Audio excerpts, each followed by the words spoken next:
Lorsque Charles Valois, PDG influent, rencontre Clara Dubois, consultante brillante, son monde et ses convictions sont bouleversés de fond en comble. Mais alors que l'amour se heurte à l'héritage, un secret menace de les détruire tous les deux. Le soleil matinal se reflétait sur les tours de verre de la Défense, alors que Charles Valois entrait au siège de Valois & Mercier. À 34 ans, il était l'un des hommes les plus puissants de l'industrie technologique. Son costume sur mesure épousait parfaitement sa haute silhouette et son sourire confiant avait fait la couverture des Échos le mois dernier. « Bonjour, monsieur Valois », dit son assistante Sophie, se dépêchant à ses côtés avec une tablette à la main. L'équipe marketing attend dans la grande salle de conférence.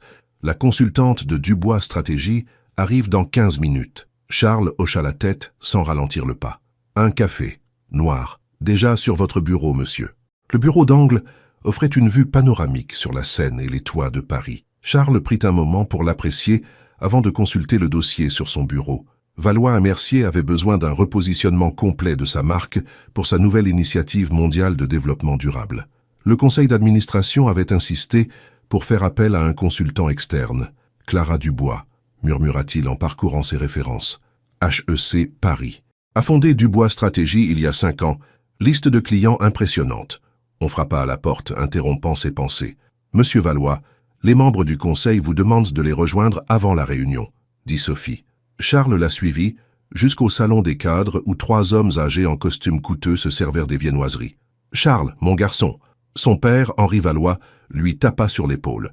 À 65 ans, Henri maintenait toujours un rôle actif dans l'entreprise qu'il avait fondée. « Avez-vous examiné le dossier de cette femme, Dubois ?»« Je viens de finir, » répondit Charles. « Elle semble qualifiée. » Le membre du conseil, Philippe Mercier, renifla. Être qualifié est une chose, mais comprendra-t-elle notre vision? Cette initiative de développement durable doit séduire nos investisseurs sans les effrayer. Nous avons besoin de quelqu'un qui corresponde à notre image. Elle a travaillé avec la Société Générale et Dassault Systèmes, fit remarquer Charles. Je pense qu'elle comprend l'image d'entreprise. Oui, mais... Henri échangea un regard avec Philippe. Elle n'est pas exactement conventionnelle. Charles leva un sourcil. C'est-à-dire, elle est très ethnique, dit Philippe en baissant la voix. Je me demande juste si elle convient à Valois & Mercier. Nous avons une certaine clientèle, une certaine image à maintenir. Charles se souvint d'une conversation d'il y a des années, lors d'un dîner privé avec ces mêmes hommes. Le champagne coulait à flot, les remarques désinvoltes sur l'image et les perspectives de mariage. Sa propre voix disant qu'il n'épouserait jamais une femme noire. Pas à cause de la race, avait-il insisté, mais à cause de l'image.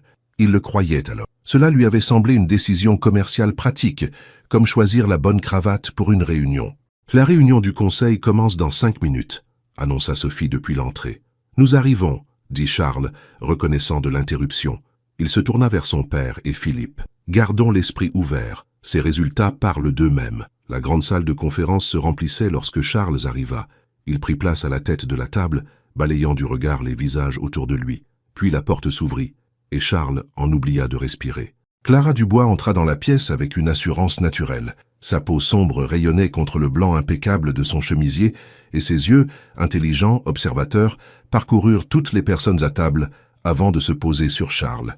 Elle n'esquissa pas le sourire avenant qu'il avait l'habitude de voir chez les consultants. « Madame Dubois », dit-il, se levant de sa chaise et lui tendant la main. « Bienvenue chez Valois & Mercier. » Elle prit sa main fermement. « J'ai entendu parler de vous. »« En bien, j'espère, » répondit-il automatiquement. « Des choses sans importance.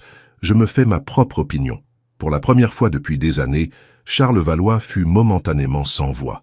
Il désigna une chaise vide. « Je vous en prie, joignez-vous à nous. » La réunion se poursuivit, tandis que Clara présentait son évaluation initiale du positionnement actuel de la marque de l'entreprise.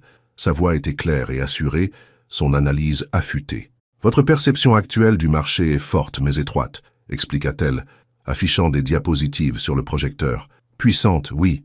Innovante, oui.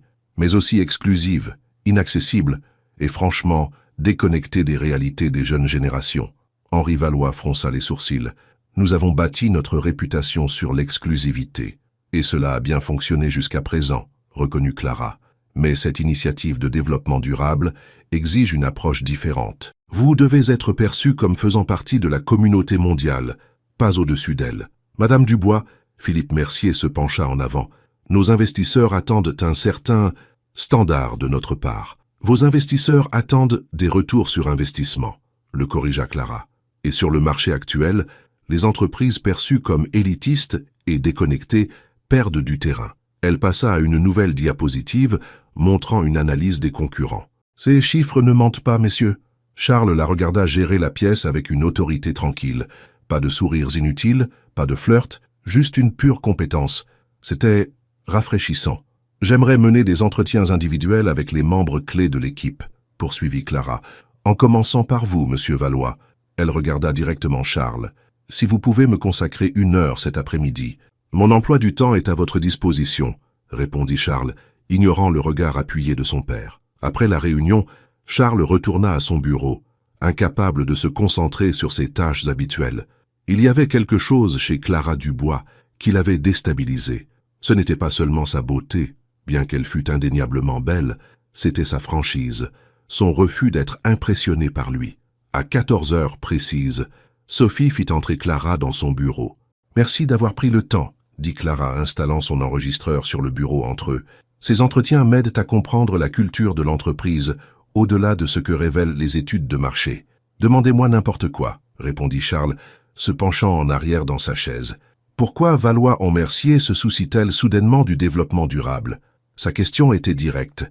Charles envisagea une réponse diplomatique, puis y renonça. « Parce que nos investisseurs s'en soucient, parce que nos concurrents le font, et parce que, personnellement, je crois que c'est la bonne direction pour l'avenir. » Clara hocha la tête, prenant une note. « Au moins, vous êtes honnête sur les 2 premières raisons. » Elle leva les yeux vers lui. « Quelle est la plus grande faiblesse de l'entreprise ?»« L'adaptabilité, » admit Charles. « Nous avons bâti notre succès sur un certain modèle, et le changement ne vient pas facilement à la vieille garde. Y compris votre père ? Y compris mon père. » L'entretien se poursuivit pendant près de 2 heures, dépassant largement le temps prévu. Charles se retrouva à révéler plus de détails sur les politiques internes de l'entreprise qu'il n'avait l'intention. Il y avait quelque chose chez Clara qui lui donnait envie d'être honnête, de l'impressionner non par son pouvoir, mais par sa perspicacité. « Dernière question, » dit enfin Clara. « Qu'espérez-vous personnellement accomplir avec ce repositionnement de marque ?»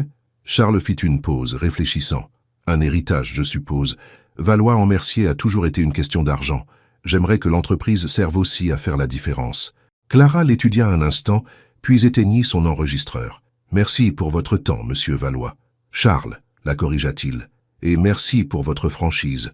C'est rare dans ce bâtiment. » Elle sourit pour la première fois, un petit sourire réservé qui transforma son visage. « Je trouve que ça fait gagner du temps. » Au cours des 3 semaines suivantes, Clara devint une présence régulière chez Valois en Mercier. Elle mena des entretiens, organisa des groupes de discussion et passa des heures au département marketing. Charles trouvait des raisons d'assister à des réunions qu'il aurait normalement déléguées juste pour observer son travail. « Elle est certainement très rigoureuse », fit remarquer Henri un soir alors qu'il partageait un whisky avec Charles dans le bureau de ce dernier. « Mais je ne suis toujours pas convaincu qu'elle comprenne notre marque. Philippe et moi pensions peut-être que sa fille, Juliette, pourrait rejoindre le projet. Elle vient de terminer son diplôme d'une grande école de commerce. » Charles posa son verre. « Juliette n'a aucune expérience en marketing. » « Non, mais elle comprend notre monde, nos valeurs. Papa, nous avons engagé Dubois Stratégie parce qu'ils sont les meilleurs. Laissons-les faire leur travail. » Henri étudia son fils. « Tu sembles très épris de Madame Dubois. »« Ça, je respecte son travail, » répondit Charles avec prudence. « Fais attention, mon fils. Les sentiments personnels n'ont pas leur place dans les décisions commerciales. Et souviens-toi de ce que nous avons discuté concernant la perception publique. Tes choix relationnels se répercutent sur l'entreprise. » Henri termina son whisky. Après le départ de son père, Charles se tint près de la fenêtre, observant les lumières de la ville. Il pensa à l'homme qu'il était un mois auparavant, confiant, calculateur, ne remettant jamais en question les valeurs qu'il avait héritées. Maintenant, il se sentait mal à l'aise avec ces mêmes valeurs, les voyant à travers les yeux de Clara. Le lundi suivant, Clara présenta ses concepts initiaux de marque à l'équipe de direction. Sa présentation était impeccable, ses idées innovantes tout en respectant l'histoire de l'entreprise. Charles regarda la salle réagir à sa présentation, le scepticisme cédant progressivement la place à l'intérêt, voire à l'enthousiasme. Seul Philippe Mercier restait visiblement mécontent. Cette approche semble privilégier l'attrait social au détriment des intérêts commerciaux, objecta-t-il. Notre principale responsabilité est envers nos actionnaires. Vos actionnaires vivent dans le même monde que vos clients, répondit Clara calmement. Les données montrent que les entreprises pionnières en matière de développement durable surperforment les moyennes du marché de 11% sur 5 ans. Ce n'est pas de la charité, monsieur Mercier. C'est une stratégie. Bien argumentée, dit Charles, intervenant. Je pense que l'approche de Madame Dubois trouve le juste équilibre. Poursuivons avec les tests de concept. Après la réunion, Charles rattrapa Clara dans le couloir. Ça s'est bien passé. Même mon père a semblé impressionné, et il n'est pas facilement impressionnable. Merci pour votre soutien à l'intérieur, répondit Clara. Tous les dirigeants ne sont pas prêts à défendre le changement. Voudriez-vous dîner avec moi ce soir? L'invitation surprit Charles lui-même. Pour discuter des prochaines étapes, ajouta-t-il rapidement. Clara hésita. J'ai pour politique de ne pas socialiser avec mes clients. Un dîner de travail alors. Au bureau si vous préférez. Elle réfléchit un instant. Il y a un café près de mon bureau à Saint-Denis. 19 heures?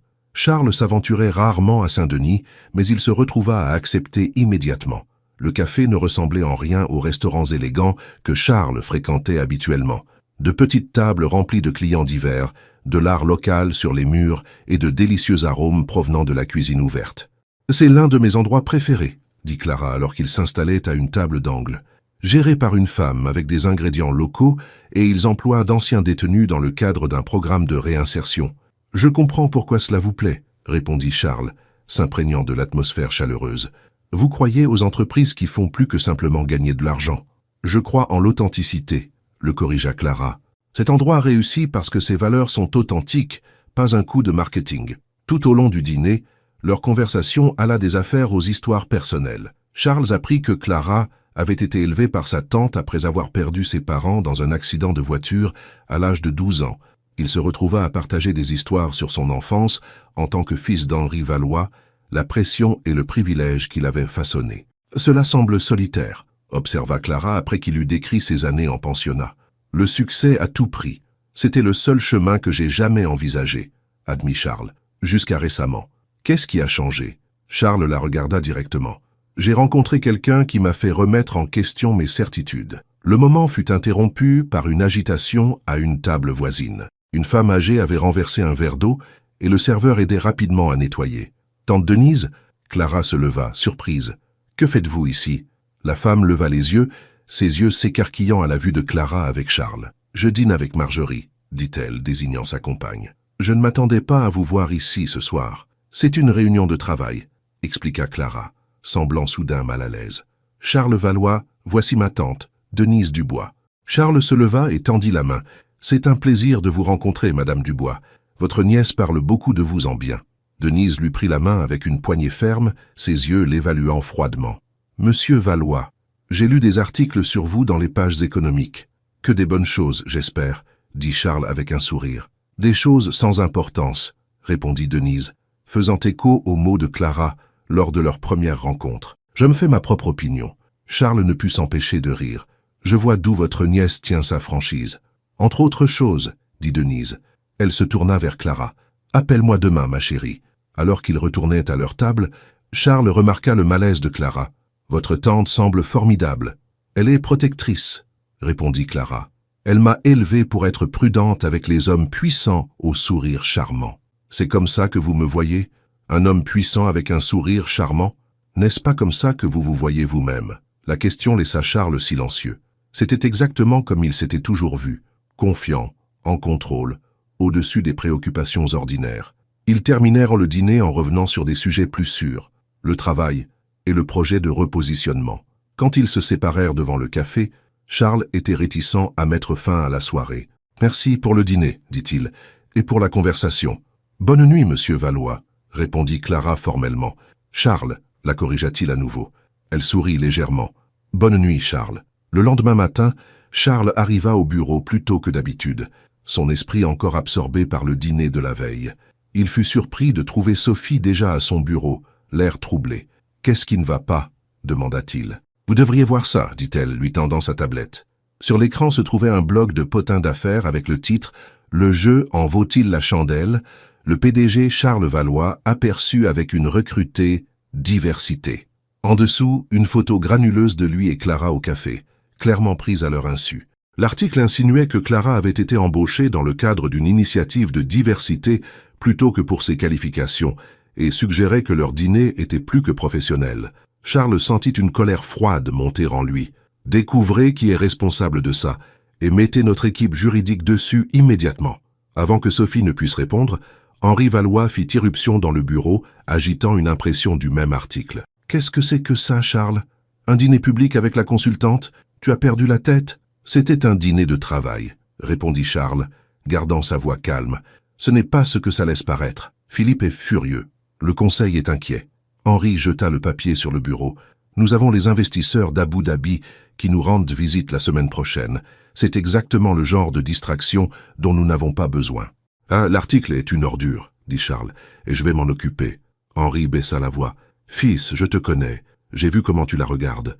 Mais souviens-toi de ce que tu as toujours dit toi-même. L'image compte dans notre position. Il y a des attentes. Peut-être que ces attentes doivent changer, » répondit Charles tranquillement. Son père le fixa. « Ne gâche pas tout ce que nous avons bâti pour un engouement passager. Il y a beaucoup de femmes convenables avec qui tu pourrais sortir sans faire la une des journaux. » La conversation fut interrompue par Sophie à l'interphone. « Monsieur, Madame Dubois est sur la ligne 1. Elle dit que c'est urgent. » Charles décrocha le téléphone. « Clara, j'allais vous appeler, j'ai vu l'article. » « Alors vous devriez aussi voir le suivi qui vient d'être posté, » dit Clara, sa voix tendue. « Quelqu'un a divulgué un vieil enregistrement, d'un dîner privé il y a 3 ans. » Charles sentit son estomac se nouer. « Quel enregistrement? Vous discutant de qui vous épouseriez ou non, en fonction de la race. » Sa voix était parfaitement maîtrisée. « Je vous appelle pour vous faire savoir que je vais confier le projet Valois & Mercier à un autre consultant. » « Clara, attendez. Au revoir, monsieur Valois. » La ligne se coupa. Charles resta figé, le téléphone toujours à la main, tandis que le plein impact de ses mots le frappait. L'enregistrement. Son rejet désinvolte des femmes noires comme partenaires potentiels. Des mots prononcés dans ce qu'il pensait être un cadre privé, maintenant public. Et Clara les avait entendus. Henri le regardait attentivement. Qu'est-ce qui s'est passé? Charles posa le téléphone. Je dois arranger quelque chose d'important. Les investisseurs d'Abu Dhabi devront attendre. Charles attrapa sa veste. Certaines choses sont plus importantes que les affaires, papa. Alors qu'il se dirigeait vers la porte, Henri l'appela. « Charles, ne gâche pas tout pour cette femme. » Charles s'arrêta dans l'embrasure de la porte. « Elle s'appelle Clara Dubois, et elle vaut plus que tout. » Sur ce, il partit, ne sachant pas s'il pourrait réparer les dégâts, mais certain qu'il devait essayer. Charles traversa les embouteillages parisiens, les jointures de ses doigts blanchis sur le volant. L'enregistrement qui avait refait surface datait d'un dîner privé il y a 3 ans. Il se souvenait clairement de cette nuit-là, le vin coûteux coulant à flots, les cigares circulant, des hommes qui contrôlaient des milliards d'euros, riant facilement entre eux, et sa propre voix douce et assurée. « Je n'épouserai jamais une femme noire. Ce n'est pas une question de race, c'est une question d'image. Ça n'aurait tout simplement pas de sens, pour moi. » Il n'y avait pas réfléchi à 2 fois à l'époque. Personne à table n'avait objecté. Il y avait eu des hochements de tête complices, quelques sourires entendus, juste des conversations d'affaires entre hommes puissants. Maintenant, ces mots le rendaient malade. Il s'arrêta devant l'immeuble de bureaux moderne qui abritait Dubois Stratégie. La réceptionniste le regarda avec méfiance alors qu'il s'approchait. « Je dois voir Clara Dubois, » dit-il. « Madame Dubois n'est pas disponible, » répondit-elle, son ton froid. « Souhaitez-vous prendre rendez-vous? S'il vous plaît, dites-lui que Charles Valois est ici. C'est important. » La réceptionniste passa un appel, parlant trop bas pour que Charles l'entende. Après un instant, elle raccrocha. « Je suis désolé, monsieur Valois. Madame Dubois est en réunion toute la journée. » Charles sortit une carte de visite et écrivit au dos. « S'il vous plaît, donnez-lui ceci. Dites-lui que j'attendrai aussi longtemps qu'il le faudra. » Il resta assis dans le hall pendant 3 heures. Des employés allaient et venaient, lui jetant des regards curieux. Son téléphone vibrait constamment avec des messages de son père et du conseil, mais il les ignora tous. Finalement, une femme grande aux cheveux argentés apparut dans le hall. Charles la reconnut immédiatement du café. La tante de Clara, Denise Dubois. « Monsieur Valois, » dit-elle, sa voix ferme. « Ma nièce ne souhaite pas vous parler. » Charles se leva. « Madame Dubois, je comprends sa colère. J'ai juste besoin de 5 minutes pour m'excuser en personne. » « S'excuser pour quoi exactement ?» Denise croisa les bras. « D'avoir dit que vous n'épouseriez jamais une femme noire, ou de vous être fait prendre à le dire. D'avoir cru qu'il était acceptable de penser de cette façon, » répondit Charles honnêtement. « De ne pas avoir vu à quel point j'avais tort avant maintenant. » Denise l'étudia longuement. « Clara n'est pas en colère, monsieur Valois. Elle est déçue, et d'après mon expérience, la déception blesse plus profondément que la colère. Je dois arranger ça. Certaines choses ne peuvent pas être réparées avec des excuses de 5 minutes, dit Denise. Certaines blessures ont besoin de temps pour guérir. Elle lui tendit une carte de visite. Marc Dumas reprendra votre dossier. Il est excellent dans ce qu'il fait. Je ne veux pas d'autres consultants, insista Charles. L'entreprise a besoin de la vision de Clara. Et Clara a besoin d'espace par rapport aux hommes qui discutent de sa valeur en fonction de la couleur de sa peau. Les yeux de Denise étaient durs. Si un homme ne se tient pas à vos côtés dans la tempête, il ne vous protégera jamais sous le soleil. Sur ce, elle tourna les talons et s'éloigna, laissant Charles seul dans le hall. De retour à son appartement ce soir-là, Charles se versa un whisky et fixa les lumières de la ville. Son téléphone affichait 27 appels manqués, la plupart de son père, plusieurs de membres du conseil, et 2 de Philippe Mercier. Un message texte arriva de Sophie, « Réunion d'urgence du conseil convoquée pour 8 heures demain. Votre père est furieux. » Charles jeta le téléphone de côté. Pour la première fois de sa carrière, l'entreprise n'était pas sa principale préoccupation.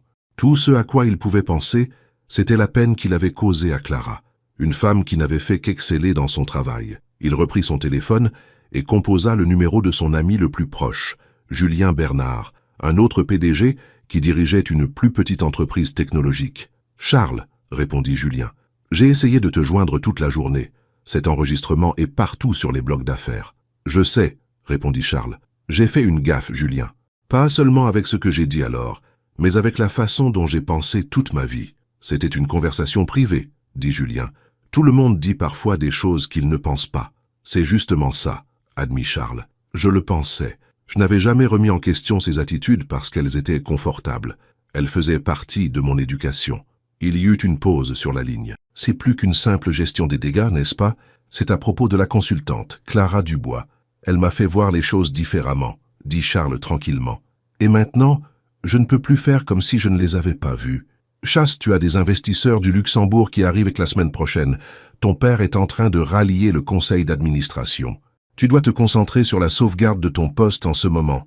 Pas courir après une femme. »« Ce n'est pas une femme, » répliqua Chasse sèchement. « Et peut-être que je dois déterminer si mon poste vaut la peine d'être sauvé. » Il raccrocha, son esprit était fixé.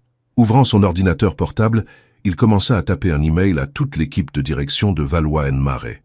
À Lyon, Thalie était assise dans sa cuisine avec une tasse de thé refroidi à ses côtés. Sa tante Dolores la regardait avec inquiétude. « Tu devrais manger quelque chose, » dit Dolores doucement. « Tu n'as presque rien touché de la journée. »« Je n'ai pas faim, » répondit Thalie, fixant l'écran de son ordinateur portable, où des dizaines d'alertes d'actualité concernant Chasse Valois et l'enregistrement divulgué remplissaient sa boîte de réception. « Il a attendu 3 heures, » remarqua Dolores. « La plupart des hommes à sa position n'auraient pas attendu 3 minutes. »« Car il essaie de sauver la réputation de son entreprise, » dit Thalie. « Ce scandale pourrait leur coûter des millions. »« Peut-être, » concéda Dolores. « Ou peut-être qu'il y a plus que ça. » Thalie leva les yeux vers sa tante. « Tu m'as élevée pour être prudente avec des hommes comme Chasse Valois, des hommes puissants qui pensent que le monde tourne autour d'eux.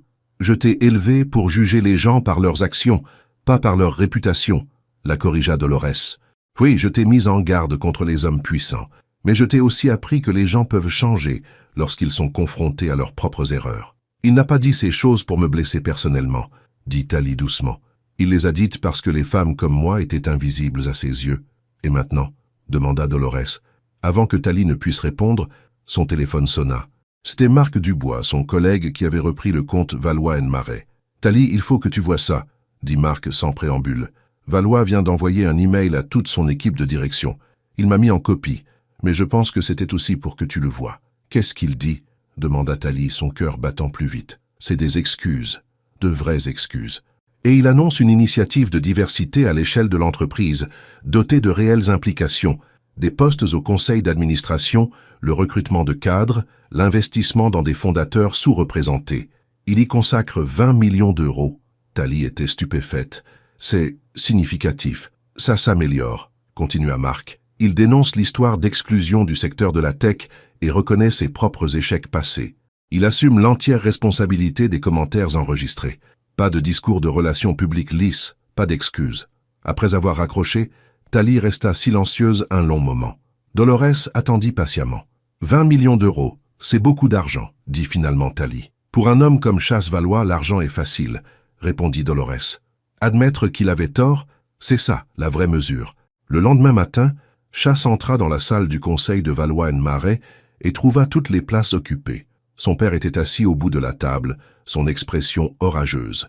Richard Marais et les autres membres du conseil bordaient les deux côtés de la table, leurs visages variant de l'inquiétude à l'hostilité ouverte. « Merci à tous d'être venus », dit calmement Chasse, prenant place à la tête de la table. « Ce n'est pas une réunion ordinaire, Chasse, » dit Harold Valois, sa voix tendue de colère. « C'est une session d'urgence convoquée pour examiner tes récentes actions, qui ont mis en péril la réputation et la stabilité financière de cette entreprise. »« Je suis conscient de la raison pour laquelle nous sommes ici, » répondit Chasse. Richard Marais se pencha en avant. « Cet email que tu as envoyé hier soir était totalement non autorisé. 20 millions d'euros engagés sans l'approbation du Conseil.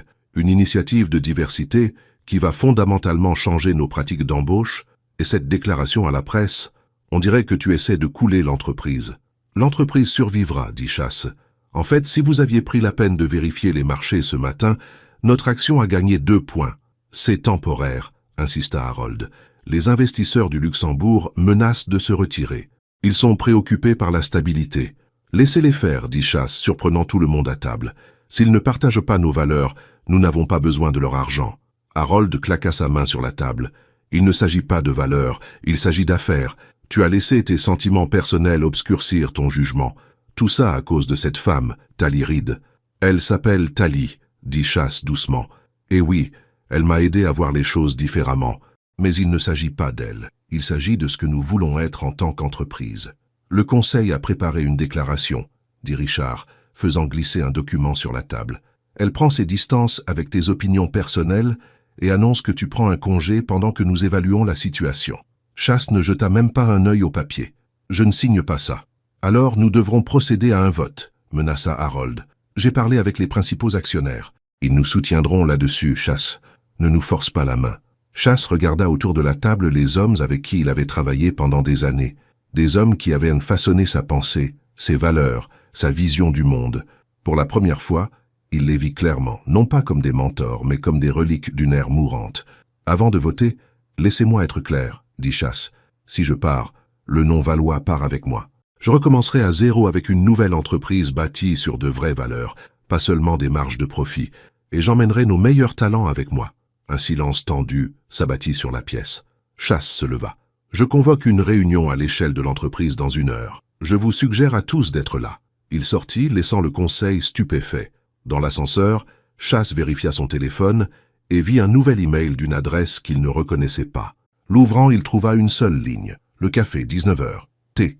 Son cœur s'emballa alors qu'il répondit simplement. « J'y serai. » À cette heure précise ce soir-là, Chasse entra dans le petit café de Lyon. C'était plus calme que lors de sa précédente visite, avec seulement quelques tables occupées.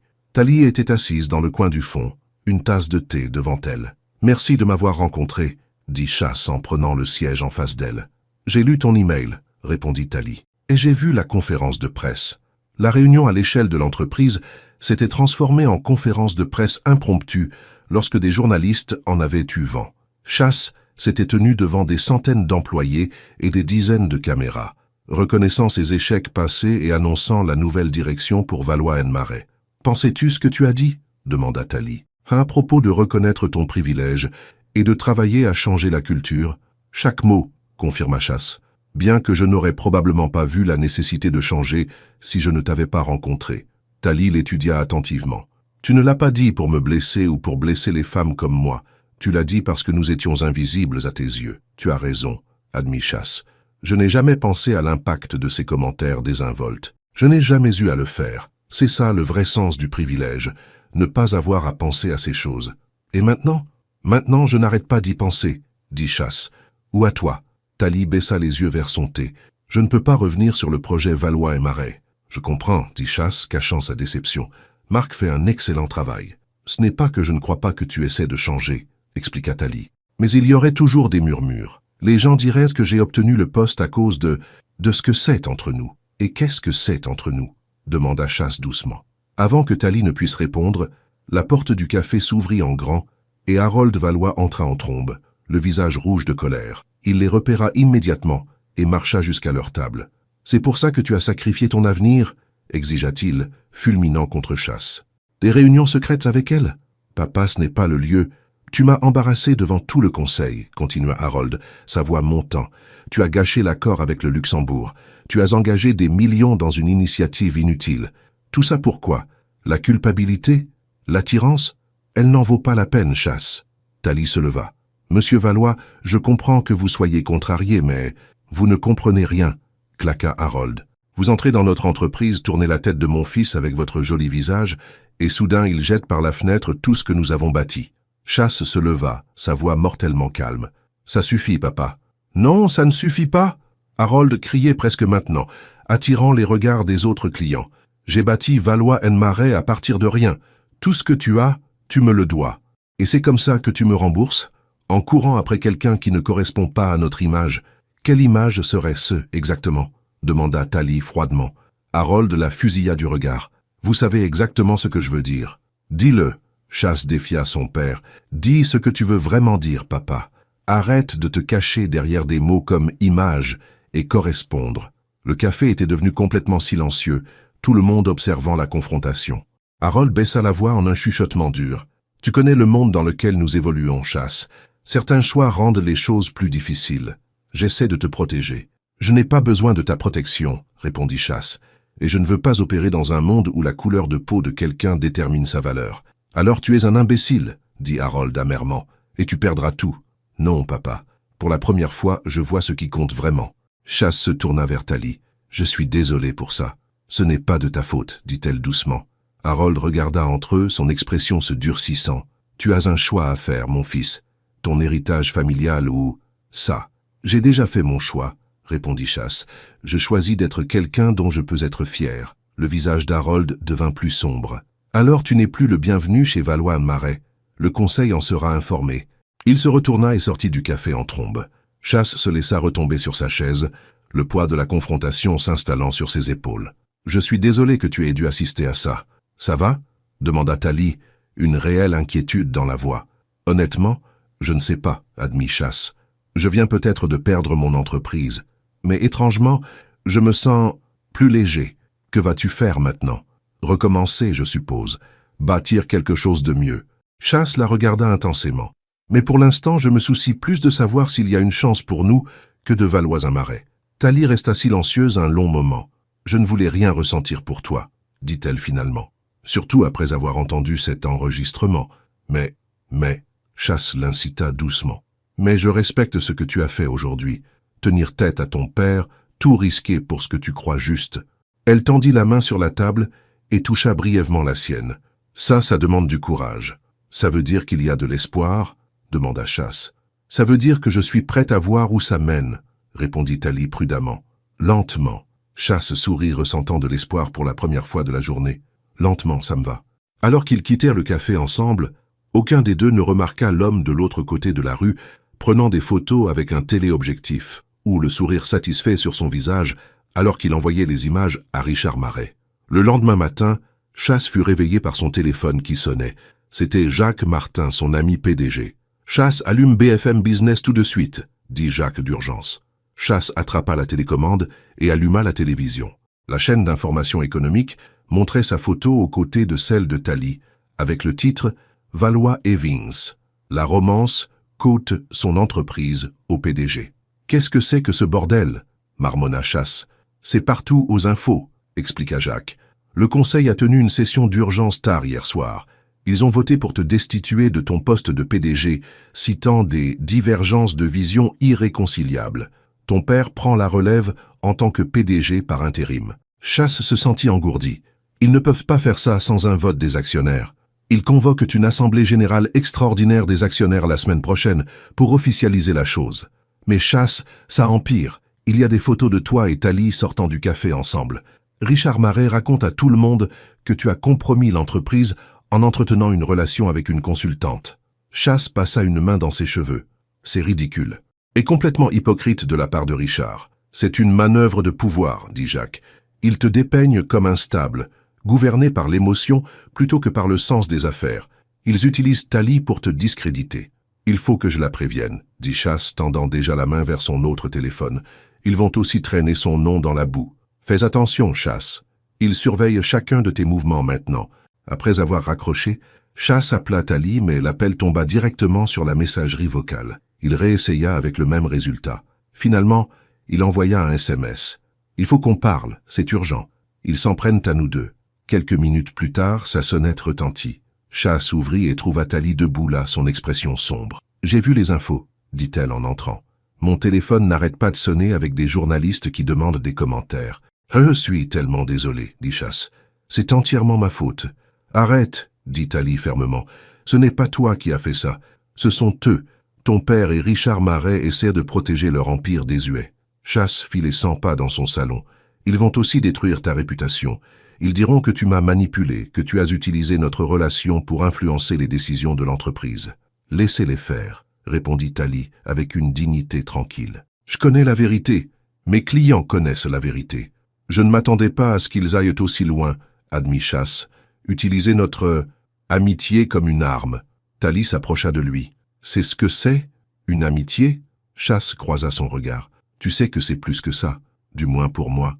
Pour moi aussi, » admit Tali doucement, ce qui me terrifie. Chasse lui prit la main, et cette fois, elle ne la retira pas. « Qu'est-ce qu'on fait maintenant ?»« On se défend, » dit Tali, la détermination dans les yeux. « Ensemble. » Alors qu'ils se tenaient là, mains jointes, le soleil matinal inondait la pièce par les fenêtres, illuminant un chemin que ni l'un ni l'autre n'avaient anticipé. À travers la ville, dans la salle du conseil de Valois en Marais, Harold Valois et Richard Marais passèrent en revue les titres du matin avec satisfaction. « Il reviendra en rampant une fois qu'il réalisera ce qu'il a perdu, » dit Harold avec confiance. « Mon fils a toujours compris le pouvoir. Il ne choisira pas une femme plutôt que son héritage. » Richard hocha la tête. « Et s'il ne le fait pas ?» L'expression d'Harold se durcit. « Alors nous nous assurerons qu'aucun d'eux n'aura de réputation à sauver. » Ils étaient loin de se douter que la bataille qu'ils venèrent de commencer changerait non seulement la vie de Chasse et Tali, mais aussi l'avenir de Valois & Marais elle-même. Les titres du matin dépeignaient Chasse Valois comme un PDG qui avait perdu la tête pour une femme. Les chaînes d'information économique débattaient si son initiative de diversité était sincère ou simplement un moyen d'impressionner Tali Reid. Les réseaux sociaux bourdonnaient d'opinions, certains soutenant la position de Chasse contre la vieille garde, d'autres remettant en question son jugement. « Ils essaient de me faire passer pour instable, » dit Chasse, faisant défiler les nouvelles sur sa tablette. Lui et Tali étaient assis dans son appartement, des tasses de café entre eux planifiant leur prochaine étape. « Et ils te dépeignent comme une sorte de manipulatrice. »« Caessin on m'a traité de pire, » répondit Tali avec un sourire ironique. « La question est, qu'est-ce qu'on fait maintenant ?» Chasse posa la tablette. « Je possède toujours 20% de Valois & Marais. Mon père en détient 30 et Richard Marais en a 15. Le reste est réparti entre les petits actionnaires et les membres du conseil. Donc tu dois convaincre les petits actionnaires de te soutenir, » dit Tali. « Exactement. L'assemblée des actionnaires a lieu dans une semaine. Si je peux obtenir suffisamment de soutien, je peux bloquer la tentative de mon père de me destituer officiellement. » Chasse passa une main dans ses cheveux. « Mais ce n'est pas suffisant. Je dois leur montrer une meilleure vision pour l'avenir de l'entreprise. » Le téléphone de Tali vibra avec un SMS. Elle le vérifia et fronça les sourcils. « Qu'est-ce qu'il y a ?» demanda Chasse. « Ma tante Dolores. Elle dit qu'il y a des journalistes devant chez elle qui posent des questions sur nous. » Tali leva les yeux, l'inquiétude dans le regard. « Ils s'en prennent à ma famille maintenant. » Chasse sentit une vague de colère. « C'est l'œuvre de mon père. Il essaie de nous faire pression de tous les côtés. » Il tendit la main vers celle de Tali. « Je suis tellement désolé que tu sois entraînée dans tout ça. Je suis une grande fille, Chasse. Je peux gérer ça. » Tali serra sa main. « Mais nous devons être intelligents. Ton père et Richard Marais ont des ressources et de l'influence. Ils utiliseront tout ce qu'ils peuvent contre nous. Alors nous avons besoin d'alliés, » dit Chasse, prenant son téléphone. « À commencer par la communauté tech. » Au cours des jours suivants, Chasse contacta toutes les personnes qu'il connaissait dans le secteur. Autres PDG, investisseurs, anciens collègues. Certains l'évitaient, ne voulant pas s'impliquer dans ce que la presse économique appelait la guerre des Valois. Mais d'autres, en particulier les jeunes leaders de la tech et les femmes cadres, offrirent leur soutien. Pendant ce temps, Tali utilisa ses propres contacts en marketing et en relations publiques pour contrer le récit poussé par Harold et le conseil. Elle arrangea des entretiens avec des journalistes sympathiques, où Chasse put raconter sa version de l'histoire, comment il en était venu à reconnaître ses propres préjugés et s'était engagé à créer un réel changement dans l'industrie technologique.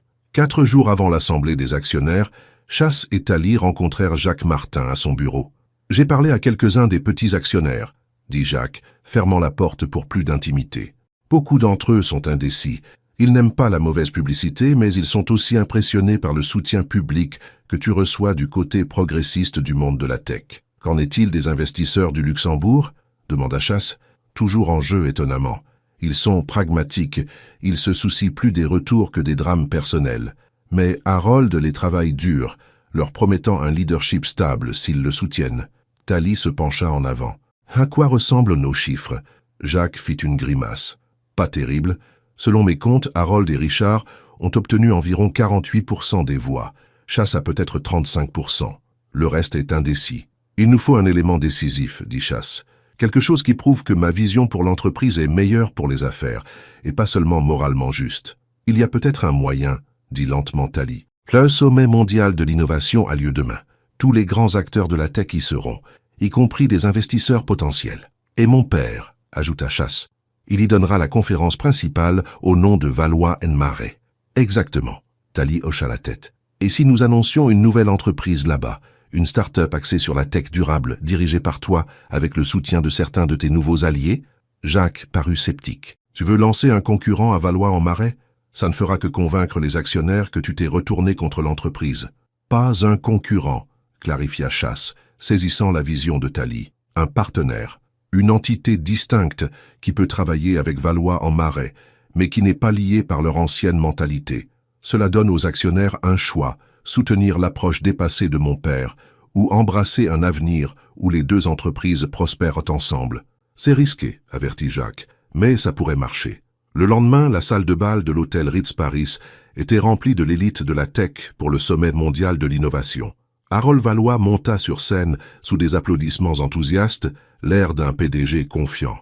Valois & Marais a toujours été synonyme d'innovation, commença-t-il, de repousser les limites et de créer de la valeur. Des distractions récentes n'ont pas changé notre engagement fondamental envers l'excellence.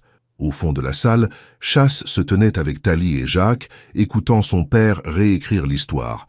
Les têtes se tournèrent alors que les gens le remarquaient, des chuchotements se répandant dans la foule. « Il fait comme si rien n'avait changé », murmura Tali. « Ça a toujours été sa stratégie », répondit Chasse. « Nier l'existence des problèmes et ils pourraient disparaître. » Alors qu'Harold terminait son discours sous des applaudissements polis, le modérateur ouvrit la séance aux questions.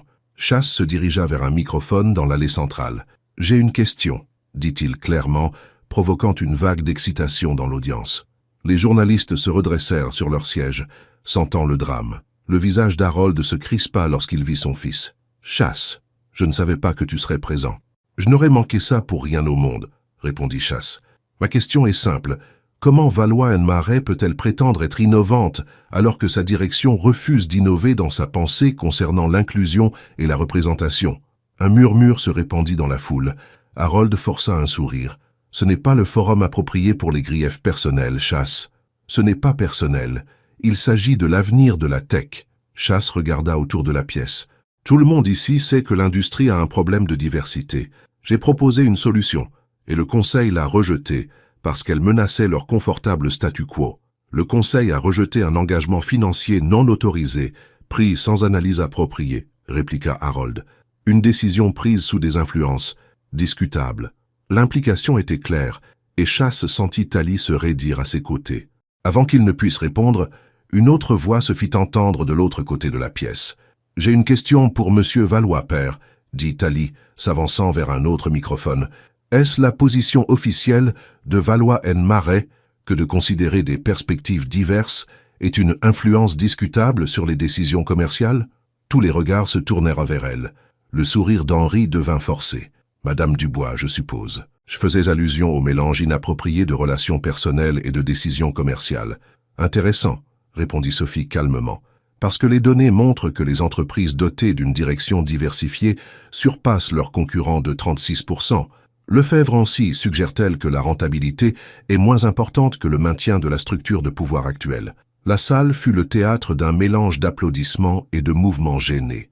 Henri perdait le contrôle du discours, et tout le monde le voyait. « Mesdames et messieurs, » dit Charles, profitant de l'instant, « je ne suis pas venu ici aujourd'hui seulement pour remettre en question les vieilles idées, mais pour proposer une nouvelle voie. J'annonce la formation d'Innovation Lefebvre, une entreprise dédiée à la technologie durable avec la diversité au cœur de son ADN. Les journalistes commencèrent à taper frénétiquement sur leur téléphone. Le visage d'Henri s'assombrit de colère. « Je suis rejoint par certains des esprits les plus brillants de la tech », continua Charles, qui croient que la véritable innovation vient de perspectives diverses.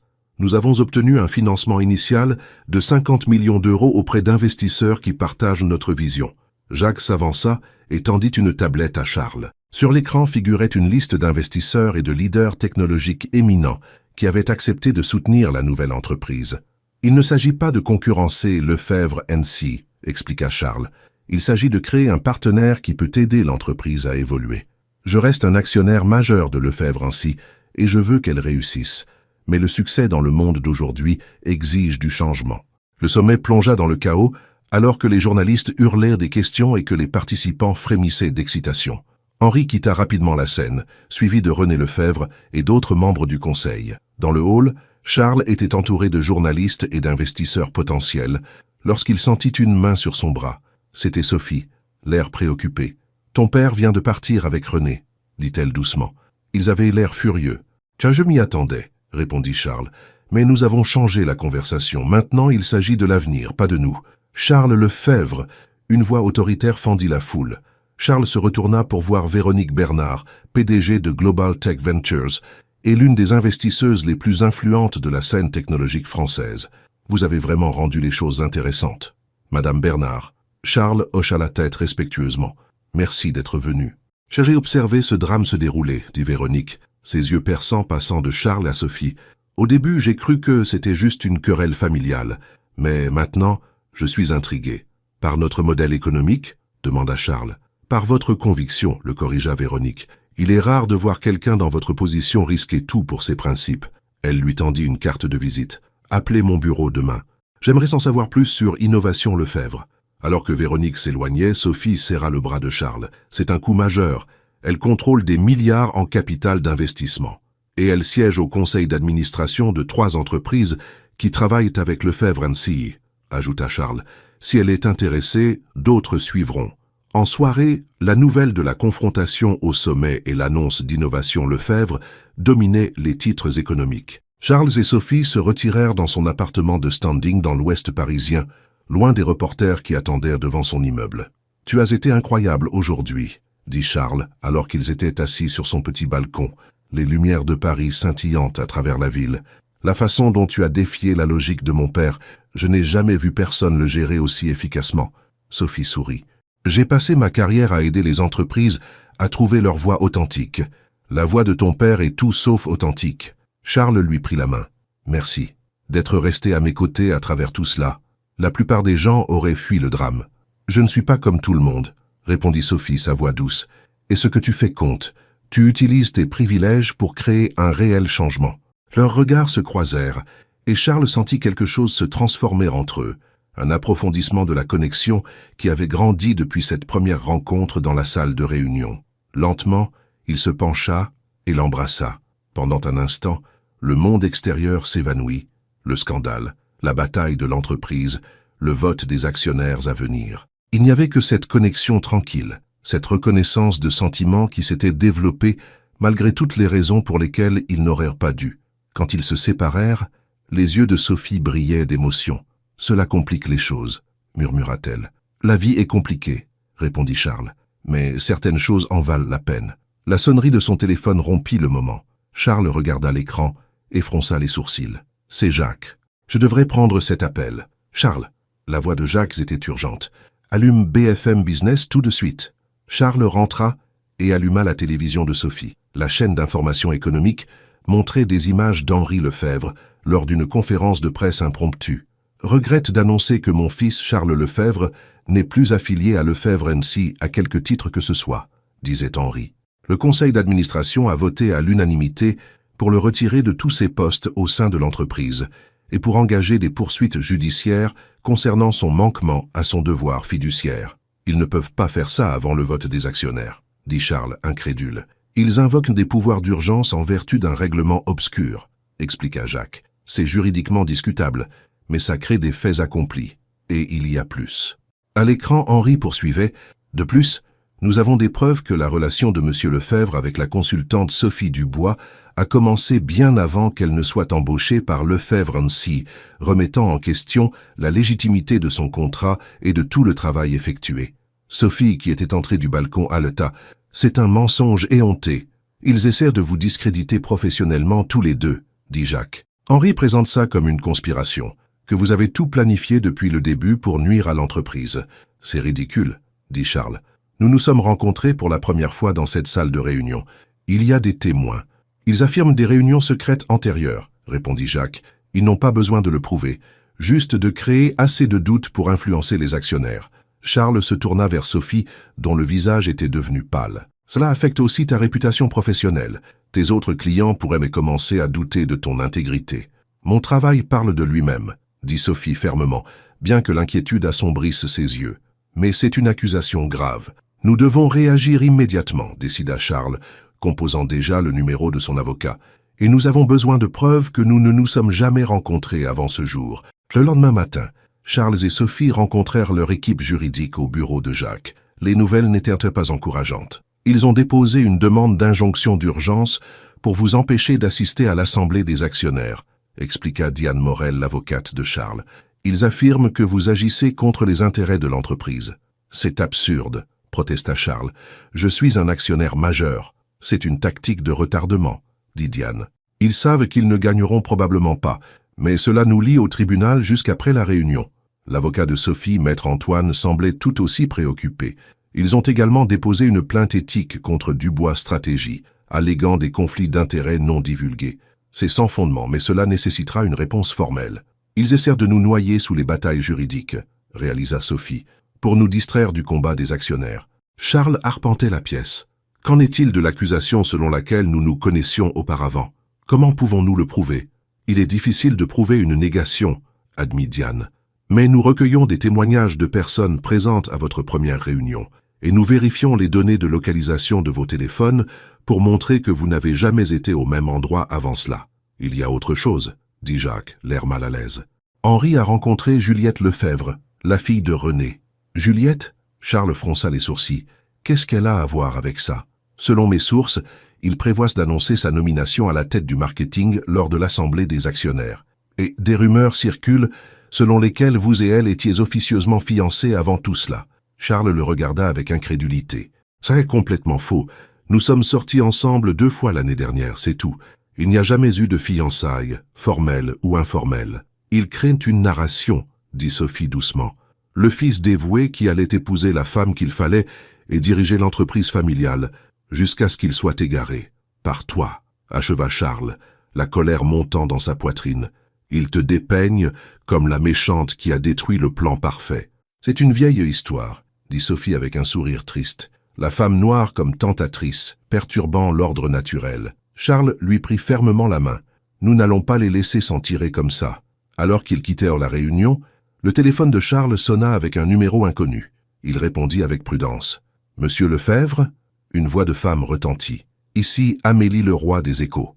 Je travaille sur un article concernant la situation chez Lefebvre & Cie, et je suis tombé sur des informations que vous pourriez trouver intéressantes. » « Quel genre d'informations ?»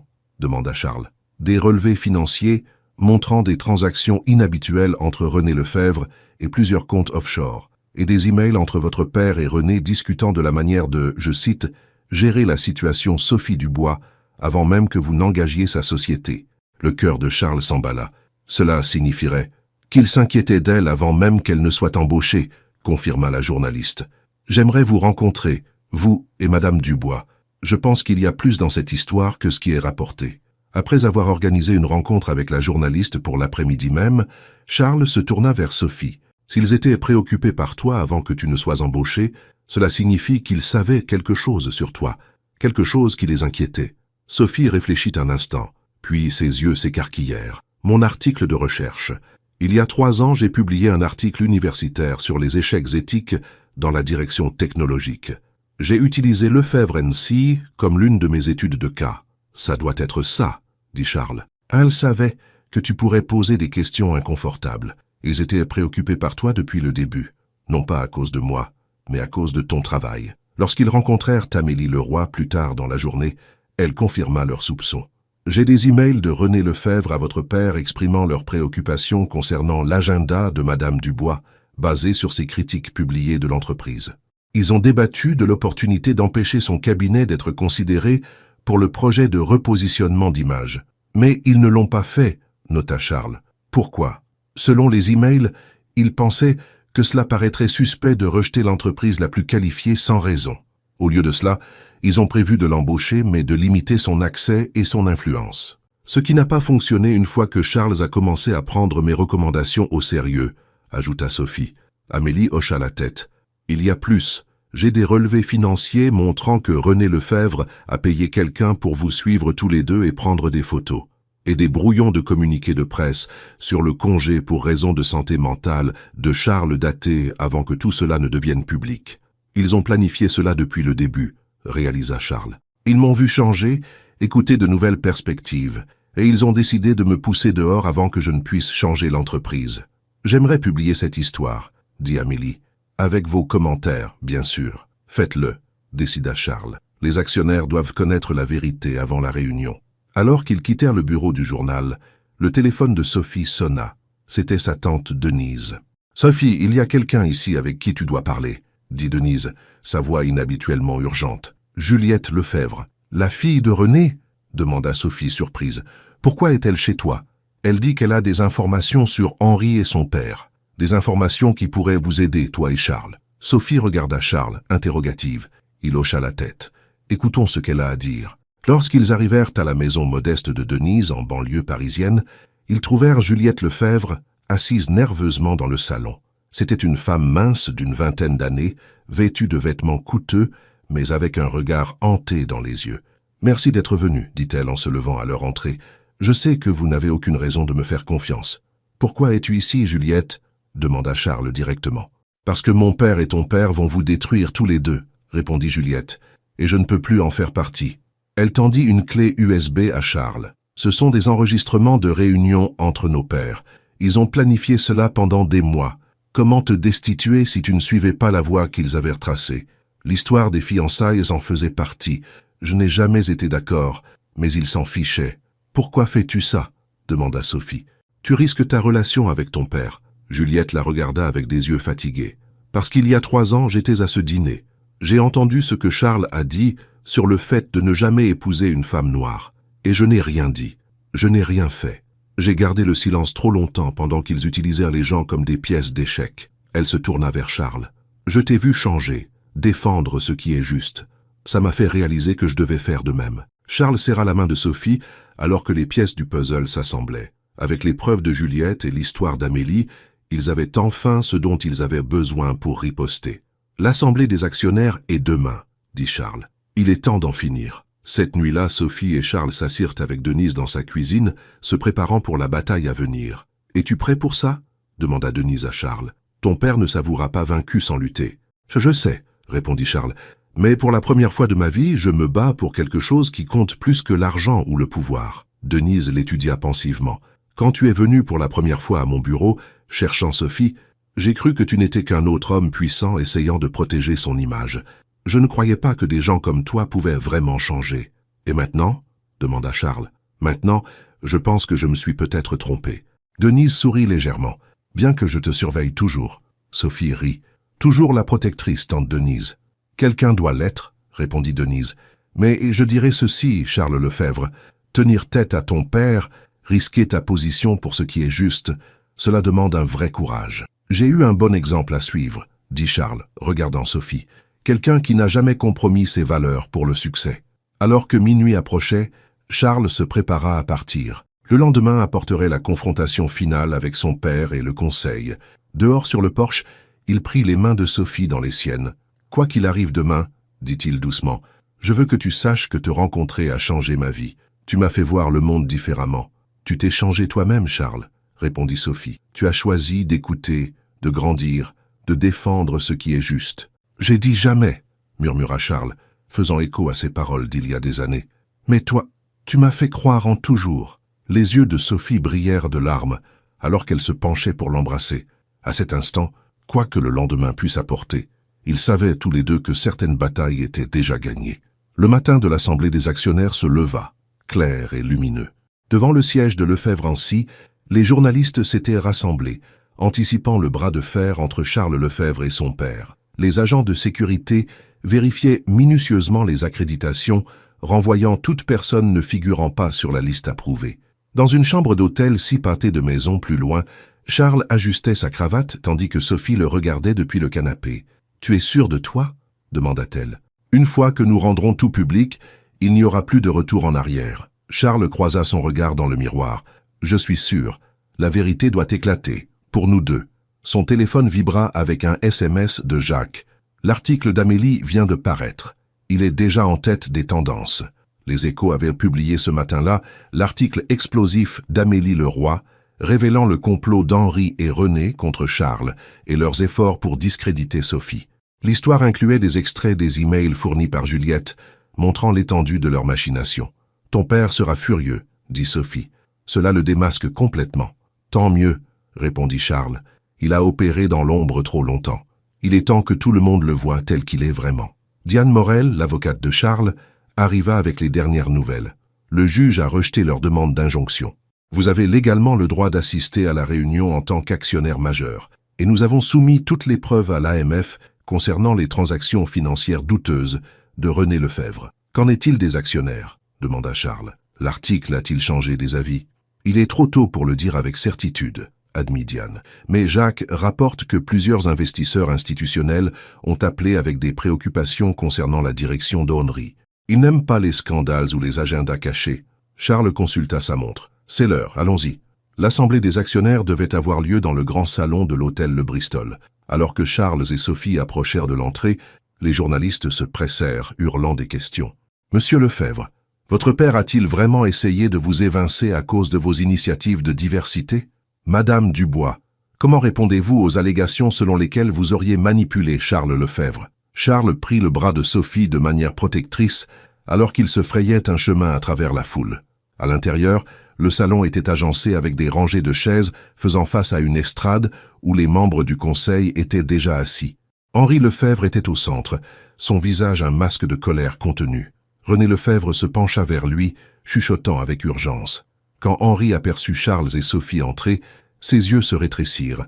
Il fit signe à un agent de sécurité qui s'approcha immédiatement. « Je suis désolé, monsieur, » dit le garde à Charles. « Madame Dubois ne figure pas sur la liste des participants approuvés. » Avant que Charles ne puisse protester, Jacques apparut à leur côté. « Madame Dubois est ici en tant que mon invité, » dit-il, montrant ses accréditations d'actionnaire. « J'ai le droit d'amener un invité, comme stipulé dans les statuts. » Le garde hésita, puis s'écarta.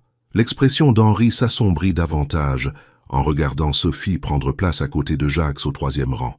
Charles continua vers la section réservée aux actionnaires majeurs. À exactement 10 heures, Henri déclara la réunion ouverte. « Mesdames et messieurs, merci d'être venus aujourd'hui à cette assemblée extraordinaire des actionnaires de Lefebvre-Ancy. Nous faisons face à des défis sans précédent qui exigent une action décisive pour protéger l'avenir de l'entreprise. » Il reconnut brièvement l'article des Échos, le rejetant comme un recueil de fausses déclarations et de fabrications pures et simples destinées à nuire à la réputation de l'entreprise. Puis il passa rapidement au point principal de l'ordre du jour. Le Conseil a unanimement recommandé la destitution de Charles Lefebvre de tous ses postes au sein de l'entreprise et ma nomination au poste de PDG permanent, avec René Lefebvre comme directeur des opérations. Nous pensons que cette équipe de direction apportera la stabilité et la vision nécessaires pour aller de l'avant. Henri regarda directement Charles. « Voudrais-tu t'adresser aux actionnaires avant le vote, mon fils ?» Charles se leva et se dirigea vers le pupitre, sentant tous les regards de la salle posés sur lui. Il avait préparé des remarques, mais en regardant l'auditoire, l'assurance satisfaite de son père, le regard de soutien de Sophie, il décida de parler avec son cœur. « Il y a 3 ans, lors d'un dîner privé, j'ai dit quelque chose dont j'ai profondément honte aujourd'hui. J'ai dit que je n'épouserais jamais une femme noire parce que cela ne correspondrait pas à mon image. C'était désinvolte, irréfléchi et profondément faux. Je ne le voyais pas alors. Je le vois maintenant. » Un murmure traversa la foule. Henri se déplaça inconfortablement sur son siège. « Quand Sophie Dubois est entrée dans notre salle de réunion il y a quelques semaines, elle a tout changé pour moi. Non pas parce que j'étais attiré par elle, bien que je le fusse, mais parce qu'elle m'a fait remettre en question des croyances que je n'avais jamais examinées. Elle m'a mis au défi de voir l'entreprise, et moi-même, différemment. Charles se tourna pour faire face directement au conseil. L'initiative de diversité que j'ai proposée ne concernait pas la correction politique. Il s'agissait de renforcer Lefebvre en Sillay en y apportant des perspectives dont nous avons désespérément besoin. La recherche est claire. Les entreprises diversifiées performent mieux. Elles innovent plus efficacement. Elles se connectent à des marchés plus larges. Il leva sa tablette, affichant des projections financières. Ces chiffres montrent ce que Lefebvre en Sillay pourrait réaliser avec une approche véritablement inclusive. Non seulement moralement juste, mais rentable. Henri coupa court. Tout cela est très touchant, Charles, mais les actionnaires se soucient de la stabilité et d'un leadership éprouvé, pas de votre parcours personnel. En fait, une voix s'éleva de l'auditoire, nous nous soucions aussi de l'éthique et de la transparence. C'était Véronique Bernard, la puissante investisseuse que Charles avait rencontrée au sommet. Elle se leva, attirant l'attention. J'ai examiné les preuves publiées ce matin. Si Henri Lefebvre et René Lefebvre ont conspiré pour destituer un PDG pour avoir promu la diversité et manipulé les ressources de l'entreprise à des fins de vendetta personnelle, ce n'est pas un leadership dans lequel je souhaite investir. Plusieurs autres actionnaires acquiescèrent. L'expression confiante d'Henri faiblit légèrement. Les allégations de cet article ne sont pas prouvées, insista Richard Marchand. Vraiment? Demanda Charles. Il fit signe à Jacques, qui pressa un bouton sur son ordinateur portable. Les écrans de la salle de bal s'illuminèrent, diffusant une séquence vidéo, un enregistrement du dîner d'il y a 3 ans, où Charles avait fait son commentaire controversé. Mais la vidéo continua au-delà de ce dont Charles se souvenait, montrant Henri et Richard plus tard dans la soirée, discutant de la manière de maintenir une image irréprochable pour l'entreprise. Nous ne pouvons pas avoir de recrutement axé sur la diversité au niveau exécutif, disait clairement Henri. Cela dilue la marque. D'accord, répondit Richard.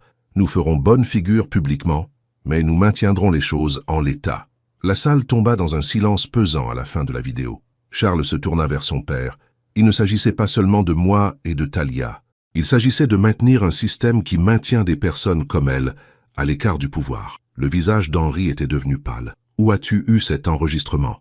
Jeanne Marchand se leva de sa chaise, à l'arrière. Je l'ai enregistré, père. J'ai enregistré beaucoup de choses au fil des ans. Richard Marchand regarda sa fille sous le choc. Jeanne, qu'est-ce que tu fais? Ce qui est juste. Enfin, elle s'avança pour rejoindre Charles au pupitre. Pendant des années, je vous ai vu, toi et Henri, manipuler les gens, bloquer des candidats qualifiés parce qu'ils ne correspondaient pas à votre vision étroite. J'en ai assez de me taire. Henri tenta de reprendre le contrôle de la réunion.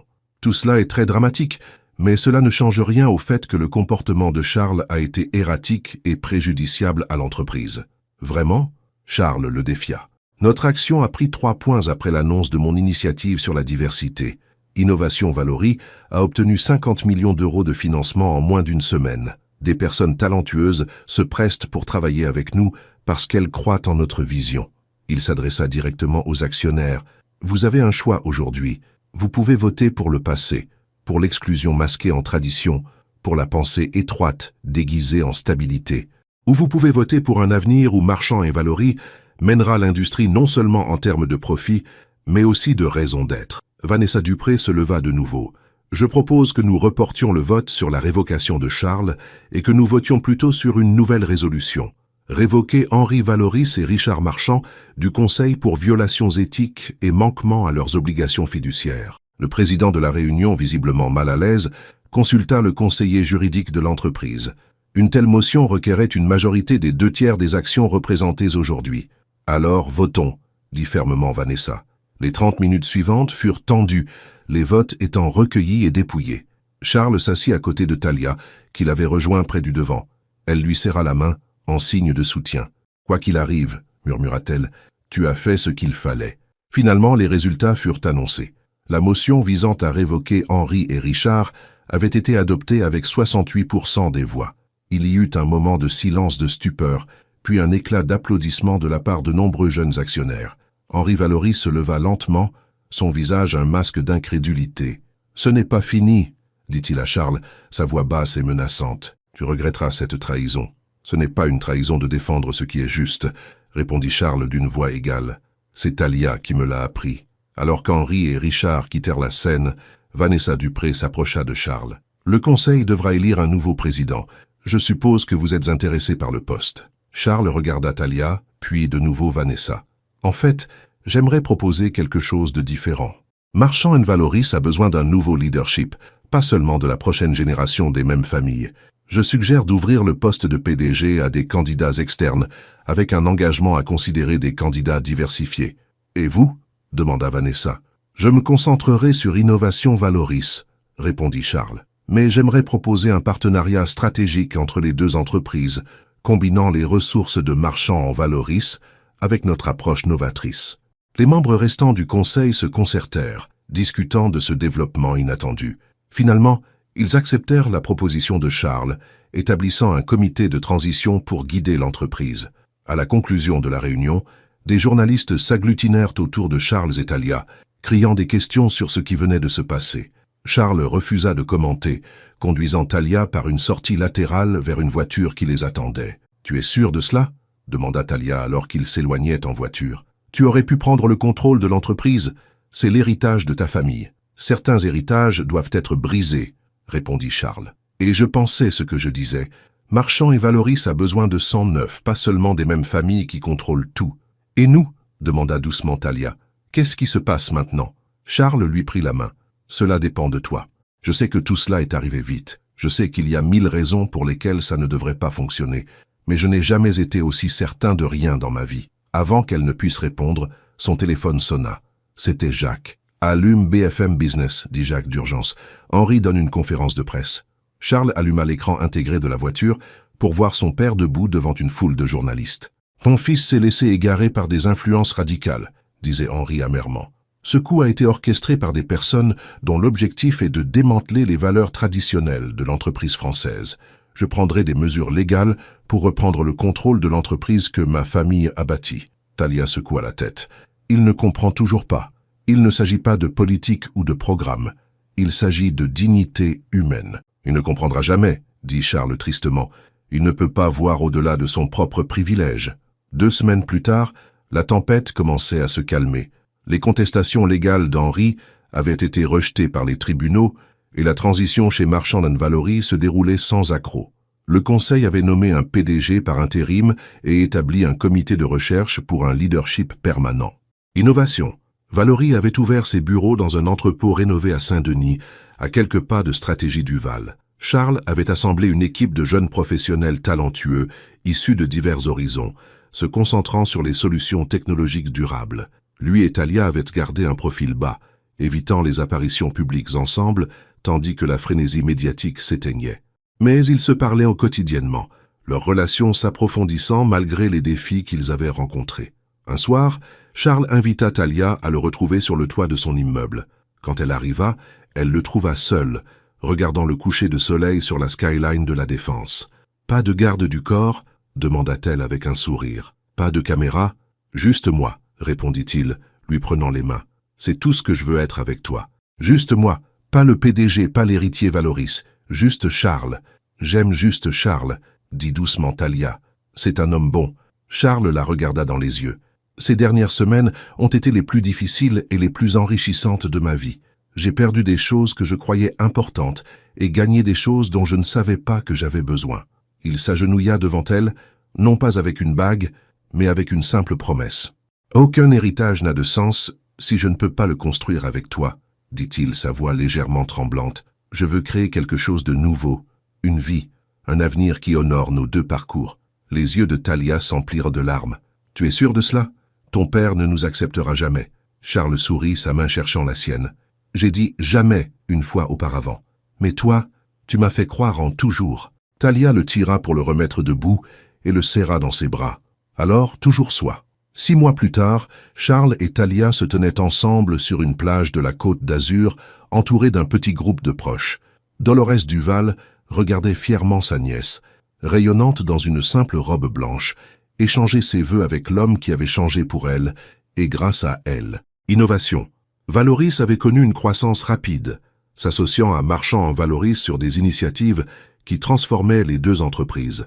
Le cabinet de Talia s'était étendu, se concentrant sur l'aide aux entreprises pour créer des stratégies de diversité authentique plutôt que de simples gestes de relations publiques. Henri Valoris n'avait pas assisté au mariage, Il s'était retiré dans sa propriété au Cap d'Antibes, toujours amer de ce qu'il considérait comme la trahison de son fils.